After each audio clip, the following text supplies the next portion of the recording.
Seriously. Seriously.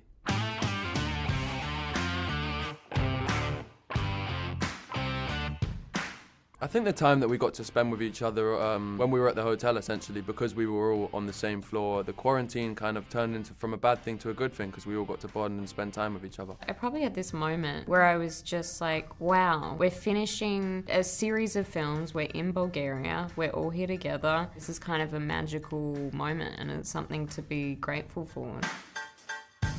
I think any scene that was shot outside, because a lot of the outfits I was wearing were very short and it was very cold outside. I was freezing and I had a suit and multiple layers, whereas Joe and the other girls are in, dresses and heels and they can't layer up as much. So the forces of nature are often the kind of biggest obstacles. The scenes at the start of the film where Tessa meets her father, I really enjoyed working with Atanas because he's just a wonderful actor and it was really cool to see that because Tessa's father's absent for the first 2 movies. We realised we're very rarely all in on set together, so for the few times where we did all get to act in the same scene together, or at least in the group. I think her curiosity and her intelligence and Tessa's ability to forgive and her strength, and she's very resilient. She's been through a lot and I think she's slowly over the course of these films starting to shut down because there's a lot that's going on in her life. He's incredibly intelligent, super independent. The things he cares about, he cares with his whole heart and is extremely loyal and passionate about. His dress sense at times can be quite uncomfortable, but he looks cool, so it's okay. Her dress sense at times? Maybe also I think she has a lot to learn and I don't want to judge her. maybe her perspective on certain things.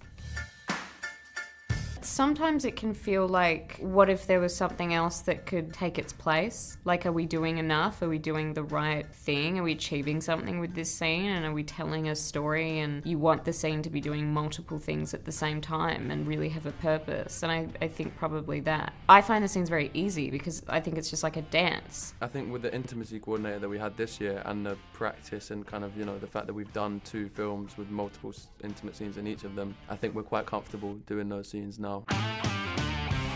Listen, these guys are figuring it out too. I think it's entertaining watching them learn as they go, and therefore I would definitely stress more to see where they fail, and I think that's a good thing not to copy. I think the best thing someone could learn from Tessa or take from her is that life really doesn't go according to plan. I would be surprised if anyone's life was not full of completely unexpected turns and twists, accepting that like the only constant in life is change.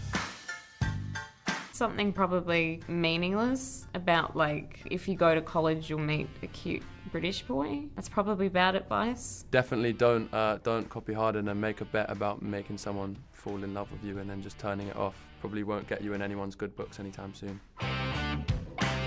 Everyone's going to take something different from these films. And yeah, they learn from Tessa and Harden's mistakes and what not to do in a relationship, and that communication is really key, and openness and trust, and it's something that takes time. Like Joe says, people take different things from them, but they're not ultimately rule books or lessons for how to follow a relationship, and therefore, interesting question, but unfortunately I think I don't have the answers. I think everyone will find their own answer when they watch the film.